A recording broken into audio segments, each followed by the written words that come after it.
சேனல்லே பாத்தீங்கன்னா மொத்தம் 2 வீடியோ தான் பயங்கரமா ரீச் கிடைச்சது. அதுக்கப்புறம் என்னோட சேனல்ல நல்ல வீடியோஸ் ரீச் கிடைச்சுன்னா அது இல்லன்னு தான் சொல்லணும். இந்த 2 வீடியோவால தான் என்னோட சேனல் வந்து பூஸ்டே ஆயிடுச்சு. நான் ஃபாலோவர்ஸ் இன்ஸ்டால வந்தாங்க, 1K மேலே சப்ஸ்கிரைபர்ஸ் யூடியூப்ல வந்தாங்க. ஆனா அதுக்கு மேல சப்ஸ்கிரைபர்ஸ் ஃபாலோவர்ஸ் ஏறினாங்கன்னா அதுவும் கேள்விக்குரிய தான். ஏன் இதெல்லாம் வரல? நான் சேனல் ஓப்பன் பண்ணியே 3 வருஷம் மேல ஆகுது. ஏன் எனக்கு இதெல்லாம் வரலன்னு நான் கொஞ்ச நேரம் உட்காந்து யோசிக்கும் போது தான் தெரிய வந்தது. நான் பண்ண தப்ப யாரும் பண்ணிக்கவே பண்ணிட்டாங்க.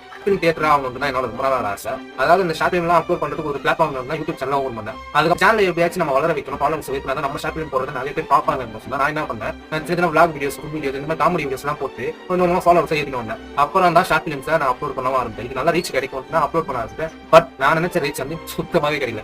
நான் என்ன முடியும் அப்படின்னா, இதுக்கப்புறம் நம்ம சேனல்ல ஷார்ட்ஸ் வீடியோஸா வரப்போகுது. ஒரே ஒரு ஷார்ட் ஃபிலிம் முடிச்சுட்டு அதுக்கப்புறம் ஷார்ட்ஸ் வீடியோ வரப்போகுது. இவா வந்து நீங்க பார்க்கணும்னு நினைச்சீங்கன்னா அடுத்த வீடியோஸ் வரும். என் சேனல் நீங்க எப்பயாச்சும் ஃபாலோ பண்ணுங்க, எனக்கு சப்போர்ட் பண்ணுங்க. இதுக்கு சம்பந்தமே இல்லாத கண்டென்ட் நம்ம ரீச் கொடுக்குறோம். அது சம்பந்தமே இல்லாத வீடியோஸ் நம்ம ரீச் கொடுக்குறோம். நாங்க எங்களை மாதிரி நிறைய பேர் தியேட்டர்ஸ் வந்து ரொம்ப கஷ்டப்படுறாங்க. நீங்க மாதிரி நீங்களும் எங்களுக்கு சப்போர்ட் பண்ணுங்க. நாங்க பெஸ்ட் குவாலிட்டியா நாங்க கொடுப்போம். கண்டிப்பா நீங்க எங்க சப்போர்ட் பண்றதா இருக்கு.